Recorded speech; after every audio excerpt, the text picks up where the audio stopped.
Hello friends, competition Kranti channel में आपका स्वागत है।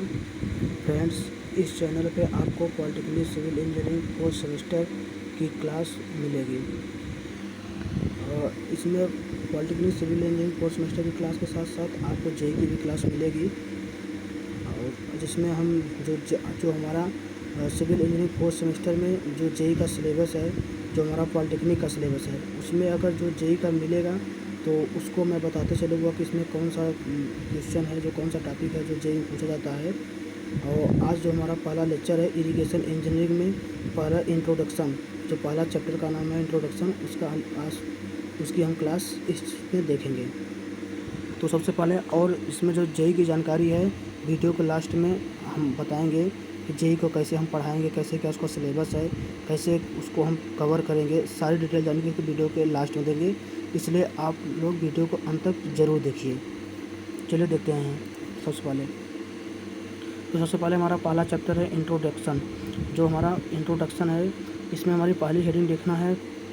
इंट्रोडक्शन में जो हमारा इसमें पहली हेडिंग जो हमको इसमें देखना है, डिफिनेशन ऑफ इरिगेशन, यानी सिंचाई की परिभाषा देखना है। जो हमारा पहला इसमें क्या है, डिफिनेशन ऑफ इरिगेशन देखना है। डिफिनेशन ऑफ इरिगेशन हमको सिंचाई की परिभाषा देखना है। इसमें क्या देखना, डिफिनेशन ऑफ इरिगेशन, सिंचाई की परिभाषा। तो अब देखिए, सिंचाई की परिभाषा देने से पहले देखिए, अगर हम सेमेस्टर एग्ज़ाम के हिसाब से देखें तो हमें किसी भी जो टॉपिक दिया है उसको लिखने से पहले अब डायरेक्ट अगर हम सिंचाई की डिफिनेशन लिख देंगे तो हमको पूरा नंबर नहीं मिलेगा। यही रीज़न है कि हम लोग जो हिंदी मीडियम से जो बच्चे हैं उनका नंबर कटता है, ठीक है। तो इसलिए हम लोग क्या करते हैं, इस पर आपको हिंदी और इंग्लिश दोनों मिक्स भाषा में पढ़ाते हैं। जो हेडिंग होती है, आप लोग सेमेस्टर एग्ज़ाम में हेडिंग हिंदी और इंग्लिश दोनों में मिक्स भाषा में डालेंगे तो 100% आपको पूरा नंबर मिलेगा। इसकी 100% गारंटी है। अगर इसी हिसाब से पढ़ाया जाएगा, आप इसी हिसाब से पढ़े इस चैनल पे और इसी हिसाब से आपने तैयारी की तो इसमें कोई दो पूरा आपको नंबर मिलेगा। तो सबसे पहले डिफिनेशन ऑफ इरिगेशन हम देखते हैं, सिंचाई की परिभाषा। तो अब देखिए, सिंचाई की परिभाषा देखने से पहले हम पहले सिंचाई के बारे में बताएंगे कि सिंचाई का उपयोग कहाँ कहाँ किया जाता है, फिर उसकी डिफिनेशन देंगे।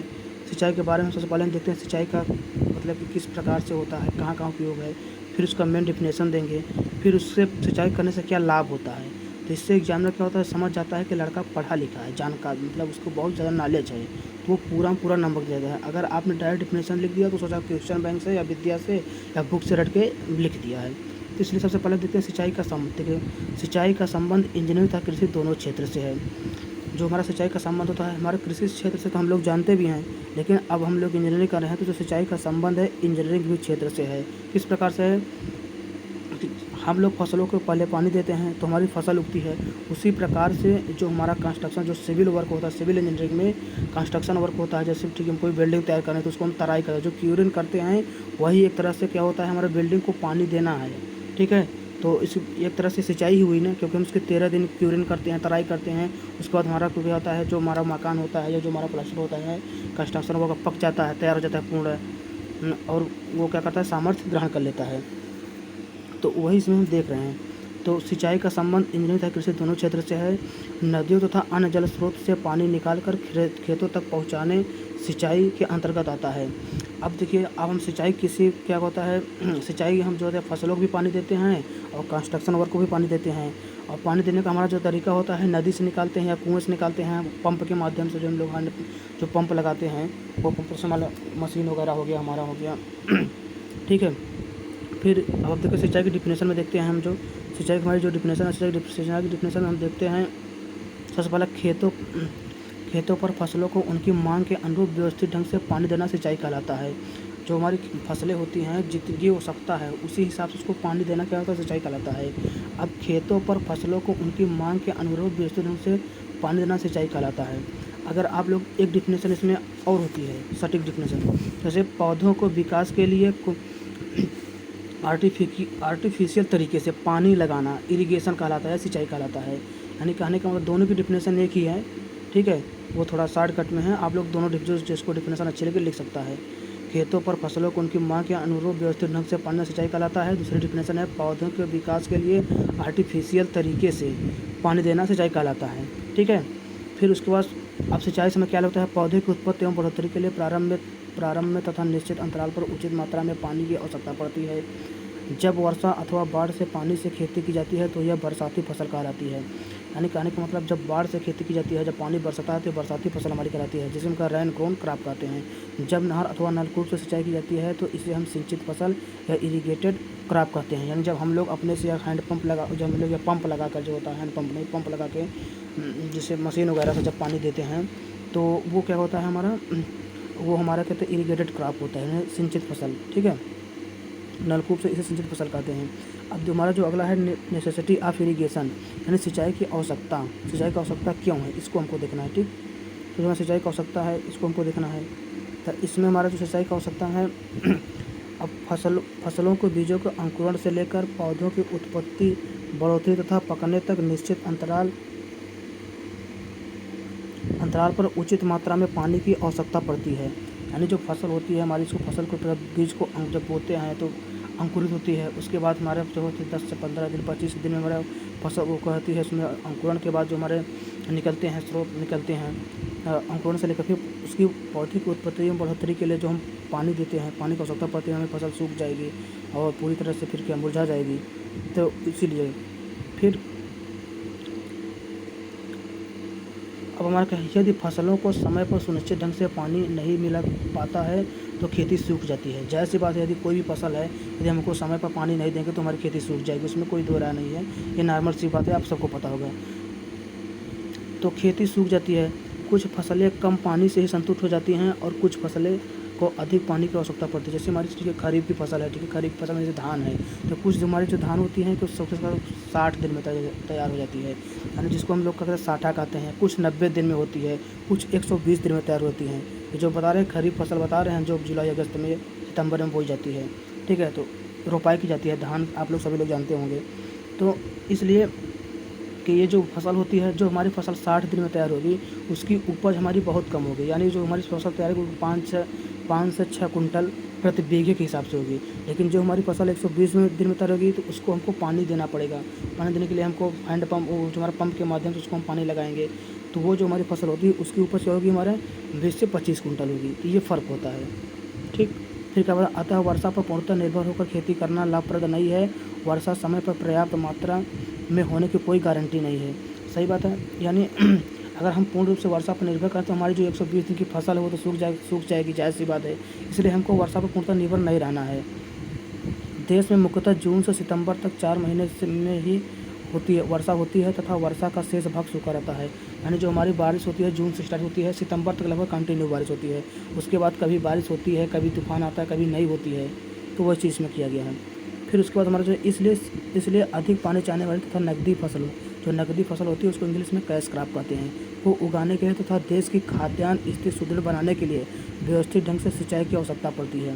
कहने का मतलब, यदि आप बराबर पैदावार करना चाहते हैं, देश को सुदृढ़ करना होगा, यदि आप पैदा करेंगे तो आप बेचेंगे अपनी आवश्यकताओं के लिए, तो क्या देश का विकास ही तो होगा। एक तरह से अनाज उत्पन्न, किसान भाई जितने लोग हैं अनाज उत्पादन करेंगे, उसको बेचेंगे, तो वैसे भी हमारा कृषि प्रधान देश भारत कहा जाता है। ठीक है, अब देखिए आप लोग को लगता होगा कि डिफिनेशन इतनी बहुत ब्रॉड डिफिनेशन नहीं। देखिए डिफिनेशन जितनी भी डिफिनेशन बनाई गई है वो तर्क से, ठीक है, पहले इसमें सोचा गया है कैसे लिखा गया, कोई इसमें फालतू चीज़ नहीं है। हम आपको पूरा दिखा दे रहे हैं। देखिए आप लोग एनालिसिस नहीं करते हैं। देखिए हमारा जो सेकंड टॉपिक है नेसेसिटी ऑफ इरिगेशन, सिंचाई की आवश्यकता। अब सिंचाई की आवश्यकता क्या होता है उसको मैंने बता दिया, ठीक है, पहले हेडिंग में। फिर और सिंचाई की आवश्यकता के बारे में फिर उसके बाद हमने क्या किया कि उसमें कितने पानी देने पर, फिर फसल के बारे में हमने देखिए सिंचाई की आवश्यकता डिफरेंट है। उसके बाद हमने क्या किया कि उसके बाद हमने बता दिया कि यदि फसलों पर सुनिश्चित ढंग से, कि मतलब फसल पर यदि हम पानी नहीं देंगे तो सूख जाएगी। ठीक है, तो जानना समझेगा, पहले वो पढ़ेगा उसके बाद ये पढ़ेगा, फिर उसके बाद इसमें तो बात होगी हमारा पढ़ेगा अतः फिर हम उसमें बता दिया कि हम पूर्ण रूप से वर्षा पर निर्भर रहेंगे तो हमारी फसल सूख जाएगी। ठीक, और फिर क्या मतलब कि फसल देंगे तो हमको क्या उपज होगा, हमारे देश की क्या वृद्धि होगी। तो इससे एग्जामिनर पढ़ने के बाद अट्रैक्टिव हो जाता है, आकर्षित हो जाता है। हमारा 1-2 पेज पढ़ा और वो समझ गया कि लड़का पढ़ा लिखा है और फुल मार्क्स से लेकर चला जाएगा। और सबसे बड़ी बात है, इसलिए पॉइंट वाइज के देखिए, इतिहास लिखने से कोई नंबर नहीं देगा, कहानी लिखने से। ठीक है, ना कहानी किसी को पढ़ने का आज के युग में टाइम है, क्योंकि टेक्निकल हो तो टेक्निकल तरीके से लिखना बहुत ज़रूरी है। ठीक है, तो चलिए आगे देखते हैं। फिर उसके बाद और इसमें हम जो होगा जो आपके इसमें पॉलिटेक्निक सिलेबस है, जो न्यू सिलेबस के अकॉर्डिंग ये पूरी हेडिंग भाई आप अपना मिला लीजिएगा। जो न्यू सिलेबस के हिसाब से पूरी हेडिंग है, ठीक। फिर role of irrigation in country economy, देश की अर्थव्यवस्था में सिंचाई की भूमिका। जो हमारी देश की अर्थव्यवस्था है उसमें सिंचाई की क्या भूमिका है उसको हमको देखना है, ठीक। देश की अर्थव्यवस्था में सिंचाई की भूमिका, सबसे पहले कृषि प्रधान देश के लिए सुनिश्चित व सुदृढ़ सिंचाई व्यवस्था वरदान सिद्ध होती है। जिन राज्यों में सिंचाई की व्यवस्था है उनका चौमुखी विकास हुआ है, जिनमें सिंचाई को प्रमुख भूमिका है। जाहिर सी बात है, जहाँ पे सिंचाई के साधन उपलब्ध हैं उस वहाँ पे उस जो हमारे राज्य में, स्टेट में, वहाँ पर उसका चारों तरफ से विकास हुआ है, फसलें लहला रही हैं और किसी प्रकार की कोई कमी नहीं है। किसान लोग जो हैं वहाँ पे सुदृढ़, मजबूत और अपना अपना डेवलप किए हुए हैं, तो वही इसमें बताया जा रहा है। अगर सतलज ब्यास नदी का पानी और गंगा जल का पवन जल पिछले 150 वर्ष से खेतों को सींच रहा है। अब देखिए, हमने पहली हेडिंग इसमें क्या किया, देश की अर्थव्यवस्था में सिंचाई की भूमिका। सिंचाई की भूमिका हम दे रहे हैं, तो पहले हमने क्या किया, सिंचाई के बारे में, देश के प्रति के बारे में, देश के बारे में मैंने बता दिया। उसके बाद हमने क्या किया, जो हमारे किस प्रकार सिंचाई की जाती है उसके बारे में कर दिया, क्या भूमिका है क्या। फिर क्या होता है, सतलज ब्यास नदी का पानी और गंगा जल का पावन जल पिछले 150 वर्षों खेतों को सींच रहा है। फिर उसके बाद देश की अर्थव्यवस्था में सिंचाई की भूमिका से निम्नलिखित लाभ हुए हैं। देखिए, हमने सिंचाई की भूमिका बताया, फिर कहाँ से उसकी सिंचाई वो बताया, फिर अगली हेडिंग हमने इसमें क्या बताया कि सिंचाई की भूमिका से क्या लाभ हो रहे हैं। इससे फुल मार्क्स मिलेगा, वो पढ़ेगा तुरंत ही समझ जाएगा, ठीक है। एक भी नंबर से कटने का चांस नहीं है यदि साफ सुथरा लिखा गया तो, ठीक। अब सतलज ब्यास नदी का पानी और गंगा जल पावन जल पिछले 150 वर्ष से खेतों को सींच रहा है। फिर उसके बाद देश की अर्थव्यवस्था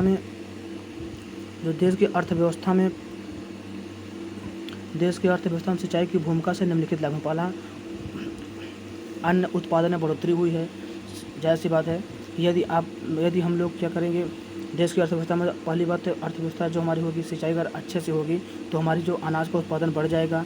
फिर मूल्यवान फसलों की उपज होगी, यानी जो हमारी 60 दिन में फसल होती है वो तो हमको बिना पानी दिए हो रही है, लेकिन जो हमारी 120 दिन में फसल उत्पादन हुई तो हमारा मूल्यवान फसल हुई, ठीक है, मूल्यवान फसल होगा। फिर तीसरा क्या होगा, अकाल तथा सूखे से बचाव होगा। कृषकों की दशा में सुधार होगी, राजस्व में बढ़ोतरी मिलेगी। फिर पटरी वृक्षारोपण होगा, देश का परिचय विकास होगा, पेयजल की उपलब्धि होगी, पन बिजली उत्पादन होगा, गाँवों का विकास होगा, ठीक है। इतनी सारी चीज़ें होंगी। फिर अगला हम देखते हैं इसमें जो हमारा है,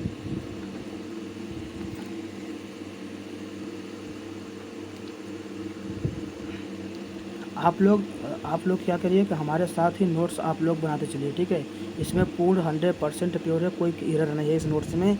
यदि आप लोग साथ ही जैसे आप लोग वीडियो देख रहे हैं तो आप नोट्स बनाते चलेंगे, तो आप एक बार आप लोग सुन रहे हैं, एक बार आप लोग लिख लेंगे तो आपको पूरा 100% क्लियर हो जाएगा। भारत में सिंचाई के विकास का इतिहास। अब history of development of irrigation in India, यानी भारत में सिंचाई के विकास क्या हुए, यानी जब सिंचाई हुई तो हमारे भारत का क्या क्या विकास हो देखना है।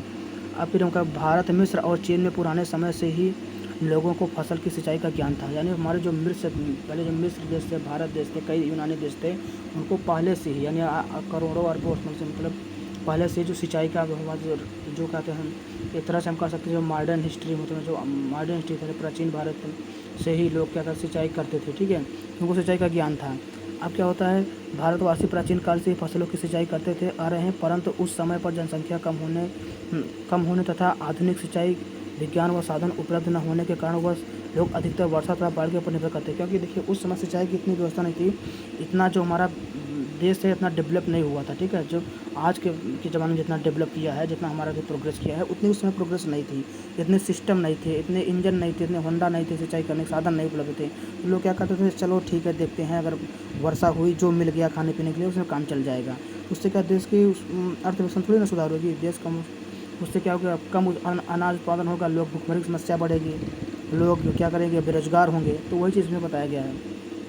फिर सिंचाई के लिए उथले कुएं, तालाब तथा खाले बना लेते थे। यानी सिंचाई के लिए क्या करते थे, वो पहले उथले कुएं, यानी आज को तो जो कुआं है 30 फीट 35 फीट खोदा जा रहा है, यानी बोरिंग जो सिस्टम हो रहा है वो 400-500 किया जा रहा है। तो पहले ऐसा नहीं करते थे, क्योंकि साधन नहीं उपलब्ध था, समरसीबल वगैरह कुछ नहीं था, इतना टेक्नोलॉजी नहीं थी।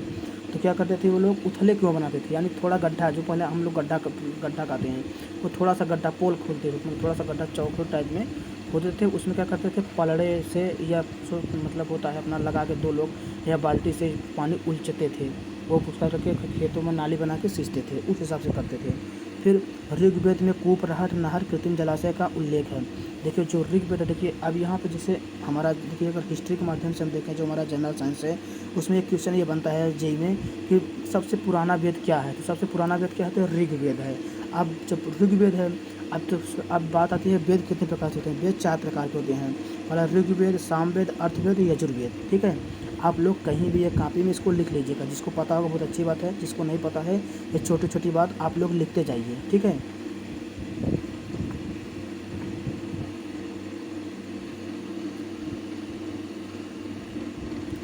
यानी कहने का मतलब ऋग्वेद जो ऋग्वेद था तो सबसे प्राचीन वेद है। उसी समय में भी कूप, रहट, नहर तथा कृत्रिम जलाशय उल्लेख उसी समय से मिला है, इसका मतलब उस समय था। फिर पहली शताब्दी में चोल राजाओं द्वारा कावेरी नदी पर बनाए गए बियर का मतलब होता है बांध या बैराज होता है। ग्रेडेंट एशियंट या कल्लानाई जो विश्व का सबसे पुराना बियर है, जो मेरे कल्लानाई है यहाँ पे, इसको इंग्लिश में कहते हैं ग्रेनेड एनिकट, ये जो सबसे पुराना बियर है। ठीक है, ये भी एग्जाम में आपको पूछा जाता है कि सबसे पुराना बियर क्या है, तो क्या है कल्लानाई इंग्लिश में, हिंदी में क्या होता है ग्रैंड एनिकट। फिर 14वीं शताब्दी में फिरोज शाह तुगलक बादशाह ने सतलज तथा यमुना नदियों पर बाढ़ नहरें निकलवाई थी। जो फिरोज शाह तुगलक ने है सतलज नदी पर क्या कहते हैं नहरें निकलवाई थी।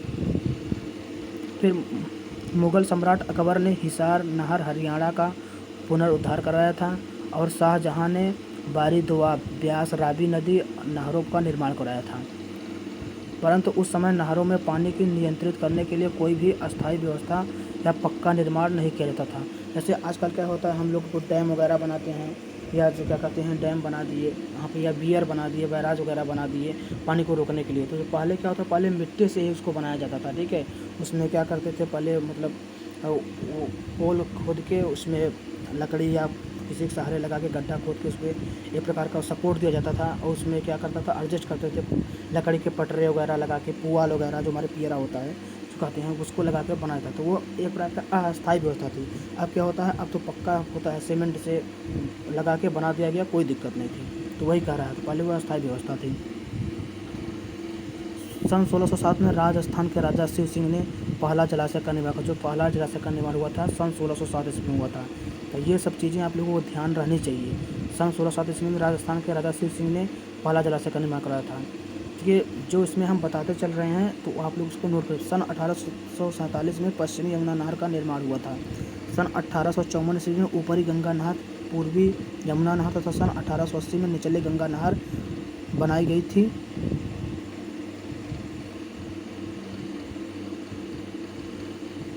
सन 1947 के पश्चात संपन्न होने वाली परियोजनाएं एवं पनबिजली के कुछ मुख्य परियोजनाएं। ठीक है, ये जो परियोजना है आप लोग इसको ध्यान से देख लीजिएगा, क्योंकि परियोजना भी पूछता है एसएससी जेईई में, या किसी भी जेईई, एसएससी जेईई में, यूपीएससी जेईई में, रेलवे जेईई में, हर एक जगह पूछता है। लगभग सभी का सिलेबस सेम होता है, थोड़ा बहुत डिफरेंस होता है।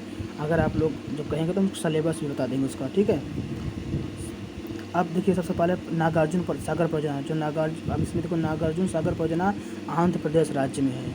कोसी तथा गंडक दोनों परियोजनाएं बिहार में हैं। फिर हीराकुंड परियोजना उड़ीसा में है। कोटा बैराज ये राजस्थान में परियोजना है। तुंगभद्रा कर्नाटक में है। दामोदर घाटी परियोजना पश्चिम बंगाल में है। भाखड़ा नांगल परियोजना पंजाब में है। माता टेला, शारदा, सहायक, रामगंगा तीनों परियोजनाएं उत्तर प्रदेश में हैं। अगर यदि यूपीएससी स्टेट जेईई यानी स्टेट यूपीएससी जो यूपी नहीं सॉरी यूपी ट्रिपल एससी यानी स्टेट जेईई का एग्ज़ाम जो होता है, एग्ज़ाम होता है, उसमें ये पूछ सकता है भाखड़ा नांगल परियोजना, क्योंकि देखिए ये क्या होता है हमारे उत्तर प्रदेश में है। तो भाखड़ा जो हमारे उत्तर प्रदेश में है, कौन कौन सी परियोजनाएं, 3 परियोजनाएं हैं। पहला माता टीला है, शारदा सहायक है और रामगंगा। माता टीला, शारदा सहायक और रामगंगा ये तीनों परियोजना के उत्तर प्रदेश में है। फिर हमारा ब्यास सतलज हिमाचल प्रदेश में है। फिर टिहरी बांध परियोजना कहाँ है, उत्तराखंड में है। ये हमारी क्या हो गई, परियोजनाएं हो गई। फिर कई राज्यों में अलग अलग सिंचाई अनुसंधान केंद्र हैं। सिंचाई अनुसंधान केंद्र को इंग्लिश कहते हैं इरिगेशन रिसर्च स्टेशन, व्यवस्थित किए गए हैं। केंद्र में सीबीआई यानी सेंट्रल बोर्ड इरिगेशन तथा सीसीए जिसको का central CWC central water commission 2 संस्थाएं कार्य करती हैं।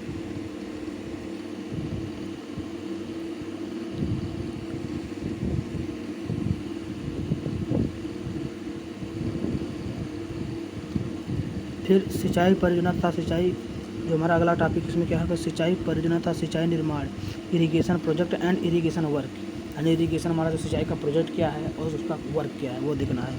सबसे पहले प्रदेश की जितनी भूमि पर खेती हो सकती है उसे कृषि क्षेत्र यानी कल्चरेबल एरिया कहते हैं। जितने भूमि पर खेती होती है उसे हम कृषि क्षेत्र कहते हैं, यानी कल्चरेबल एरिया कहते हैं।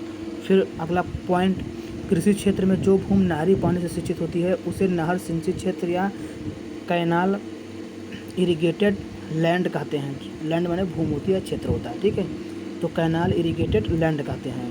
फिर उसके बाद एक नहर वास्तव में जो क्षेत्रफल सिंचित करती है अथवा करने में सक्षम होती है उसे कृषि सिंचित क्षेत्र कहते हैं, यानी CCA कहते हैं, यानी कल्चरेबल कमांडेड एरिया कहते हैं।